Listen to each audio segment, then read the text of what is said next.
మేము గత 7 నుంచి 8 సంవత్సరాల నుంచి ఇక్కడ పనిచేస్తా ఉన్నాం మిషన్ భగీరథ కార్మికుగా. నేను ఇక్కడ సూపర్వైజర్‌గా పనిచేస్తా ఉన్నాను. మాకు 8 సంవత్సరాల నుంచి ఎట్లాంటి జీతం పెంపు లేదు. మాకు ఎట్లా అంటే 24 అవర్ డ్యూటీ చేయాల్సొస్తుంది. మేము ఇక్కడ అటువంటి 24 అవర్ డ్యూటీ చేసుకుంటా కనీస జీతంలో మాకు లేదు. 10% ఎవ్రీ ఇయర్ ఇంక్రిమెంట్ అంటారు. ఇంక్రిమెంట్ కూడా మాకు లేదు.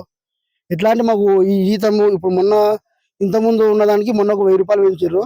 ఆ రూ. 1000 మాకు ఎట్లాంటి ఇప్పుడున్న పరిస్థితుల ప్రకారము ఇప్పుడున్న నిత్యావసర సరకుల ప్రకారం ఆ రూ. 1000 ఎట్లాంటి ఎవరికీ ఉపయోగపడదు. కనీసం మేమేం డిమాండ్ చేస్తున్నామంటే కనీసం ఒక 2, 3 వేలు పెంచుతారేమని చెప్పి ఆశతోటి ఉన్నాము. అది పెంచకపోగా మాకు బాధేస్తున్నట్టు మాట్లాడుతున్నారు. అందుకోసమని మేము ఆవేదన చెంది మేము ఆల్రెడీ చాలా సార్లు లెటర్లు అవన్నీ సబ్మిట్ చేసినాము.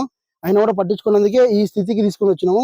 మేము ఎట్లాంటి ఊర్లో కూడా నీళ్లు బంద్ చేయాలని మాకు అట్లాంటి ధ్యాసనే మాకు లేదు. మేమేం చిన్న చిన్న కోరికలు అడుగుతున్నాం. కొద్దిగా జీతం పెంచమని అడుగుతున్నాం. 24